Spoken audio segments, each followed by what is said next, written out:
కూటమి ప్రభుత్వం ప్రకటించిన జాబ్ క్యాలెండర్ పట్ల నిరుద్యోగులతో పాటు విద్యారంగ నిపుణులు హర్షం వ్యక్తం చేస్తున్నారు.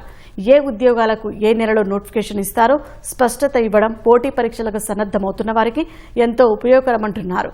నిరుద్యోగులు ఉద్యోగాల సాధనకు ఇప్పటి నుంచే ప్రణాళికలు సిద్ధం చేసుకోవాలని సూచిస్తున్న విద్యారంగ నిపుణుడు జంపాన సుధాకర్తో ముఖాముఖి.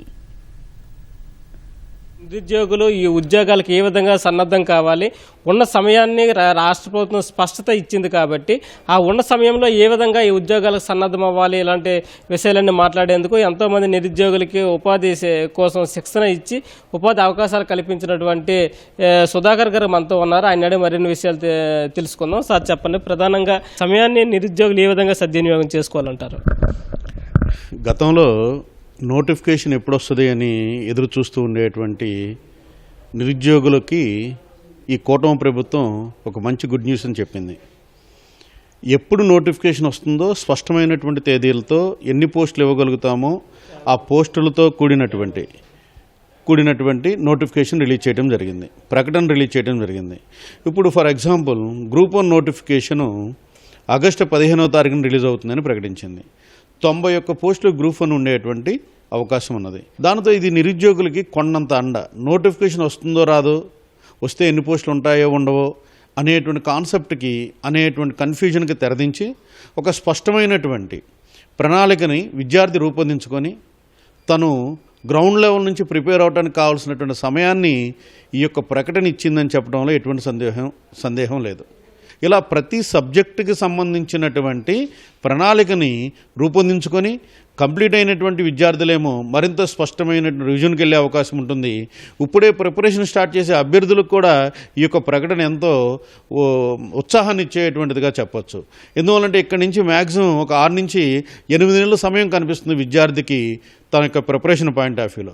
కాబట్టి ఆ కాలాన్ని ఎలా సద్వినియోగపరచుకోవాలి, ఏ సబ్జెక్టుల్లో మనం వీక్గా ఉన్నాం, ఏ సబ్జెక్టులు మనకు కష్టంగా ఉన్నాయి, ఏ సబ్జెక్టులు మనకి అవైలబిలిటీ ఆఫ్ మెటీరియల్ పెరుగుతూ ఉన్నది అనేటువంటి అంశాన్ని గమనించడం, దానిని ఒక సబ్జెక్టు యొక్క నిపుణులు, సబ్జెక్టు యొక్క అధ్యాపకులతో ఆ యొక్క డౌట్స్ని నివృత్తి చేసుకుని ముందుకు వెళ్ళినట్లయితే ఖచ్చితంగా ఈ నోటిఫికేషన్లో విద్యార్థులు ఉద్యోగాన్ని సంపాదించి పెట్టేటువంటి అవకాశం ఉంటుంది.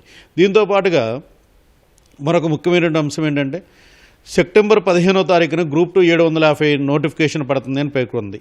అంటే 750 పోస్టులు అంటే చిన్న విషయం కాదు. అది ఖచ్చితంగా డిగ్రీ ప్రిపేర్ అయినటువంటి ప్రతి అభ్యర్థి కూడా ఆ యొక్క 750లో నేను ఉండాలనేటువంటి తపంతో ఉండేటువంటి అవకాశం ఉంటుంది. గతంలో ఒక నోటిఫికేషన్ పడిన తర్వాత ఎప్పుడు ఎగ్జామ్ జరుగుద్దో తెలియదు, ఎప్పుడు నోటిఫికేషన్ పడుద్దో తెలియదు.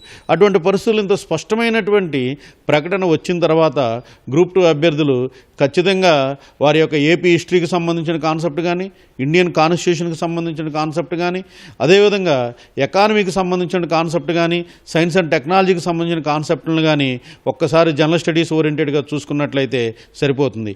వాళ్ళు స్క్రీనింగ్ టెస్ట్ పెట్టినా పెట్టకపోయినా ఈ ప్రిపరేషన్ ఖచ్చితంగా విద్యార్థికి ఉద్యోగాన్ని తీసుకొచ్చి పెట్టడంలో ఎటువంటి అతిశయోక్తి లేదు అని చెప్పవచ్చు. ఇక మిగతా పాఠశాల విద్యాశాఖ కూడా ఈ యొక్క నోటిఫికేషన్లో క్లారిటీ ఇచ్చింది. అంటే మనం చూసినట్లయితే ప్రతి అంశాన్ని కూడా మనము టెక్స్ట్ బుక్ ఓరియంటెడ్గానే చదువుతూ వెళ్తే డిఎస్సి సాధించవచ్చు అని చెప్తూ ఉంటాం. మనం కంప్లీట్ టెక్స్ట్ బుక్ ఓరియంటెడ్ ప్రిపరేషనే విద్యార్థికి 100% ఉద్యోగాన్ని తీసుకొచ్చి పెడుతుంది. కాబట్టి అదే టెక్స్ట్ బుక్స్ని వీళ్ళు ఇప్పటివరకు ఏం ప్రిపేర్ అయ్యాం, ఇంకెంత ప్రిపేర్ అవ్వాలి, ఆ ప్రిపరేషన్లో ఉన్నటువంటి లోపాలను సరి చేసుకోవడానికి ఇంకొక 5 నెలల సమయాన్ని రాష్ట్ర ప్రభుత్వం ఇచ్చినట్టుగా భావించాలి. కాబట్టి ఈ కాలంలో విద్యార్థులు ఉన్న ప్రిపరేషన్ మెరుగుపరుచుకోవటం, ఉన్న ప్రాక్టీస్ని మరింత మెరుగుపరుచుకొని ఉద్యోగాన్ని సాధించడానికి ముందుకు వెళ్ళినట్లయితే మరింత రిజల్ట్తో వాళ్ళు ఉద్యోగంలో స్థిరపడేటువంటి అవకాశం ఉన్నటువంటిదిగా చెప్పవచ్చు. అదేవిధంగా సార్, ఈ ఉగాదికి ప్రకటించడం కాకుండా భవిష్యత్తులోనే ప్రతి ఉగాది నాటికి జాబ్ క్యాలెండర్ ప్రకటిస్తామని చెప్పేసి ప్రభుత్వం స్పష్టంగా పేర్కొంది. ఇది ఎలాంటి సత్ఫలితాలను ఉంది? 100% అండి. ఇదివరకు ఈ రకమైనటువంటి క్యాలెండర్ యూపీఎస్సీకి మాత్రమే ఉండేది. కాబట్టి అటువంటి ప్రణాళికనే మన లోకేష్ గారు రాష్ట్రంలో ఉన్న నిరుద్యోగులకి ఒక స్పష్టమైనటువంటి సంకేతాన్ని ఇచ్చినట్టుగా ఉంది ఈ మొదటి జాబ్ క్యాలెండర్లో అని చెప్పవచ్చు. ఎందువల్లంటే ఈ జాబ్ క్యాలెండరు ప్రతి సంవత్సరము ఉగాదికి నేను రిలీజ్ చేస్తానని చెప్పడంలో ఆ సంవత్సర కాలంలో రాష్ట్ర ప్రభుత్వంలో ఖాళీ అయినటువంటి ఉద్యోగాలు, వాటి యొక్క వివరాలు, ఎన్ని పోస్టులు వస్తున్నాయి అనేటువంటి కాన్సెప్ట్ని తీసుకురావడం ద్వారా ఖచ్చితంగా నోటిఫికేషన్ ఉంటుంది. మనం ఈ నోటిఫికేషన్లో మనం క్రాక్ చేయకపోయినా నెక్స్ట్ నోటిఫికేషన్లో క్రాక్ చేస్తాము అనేటువంటి ధైర్యంతో విద్యార్థి ప్రిపేర్ అవ్వచ్చు. గతంలో ఒక నోటిఫికేషన్ పడటమే అత్యంత కష్టంగా ఉన్నటువంటి పరిస్థితి, తర్వాత నోటిఫికేషన్ గురించి ఆలోచించే పరిస్థితి లేనటువంటిది నిరుద్యోగులకి. అటువంటిది కష్టపడి చదివే నిరుద్యోగికి ఈసారి నోటిఫికేషన్లో ఉద్యోగం కొట్టాలి. ఒకవేళ కొంత పర్సంటేజ్ మార్క్స్తో డ్రాప్ అయినా కానీ నెక్స్ట్ క్యాలెండర్ ఉంటుంది అనేటువంటి ధైర్యాన్ని ఇచ్చింది. ఖచ్చితంగా ఇది ముందు చూపుతో రిలీజ్ చేసినటువంటి జాబ్ క్యాలెండర్గానే మనం భావించాల్సి ఉంటుంది. మీ యొక్క ప్రిపరేషన్ ప్లాన్ రూపొందించుకోండి. రోజుకి కనీసం 12 గంటల నుంచి 14 గంటలు చదవటానికి మీ యొక్క ప్రిపరేషన్ ప్లానింగ్ ఉండాలి.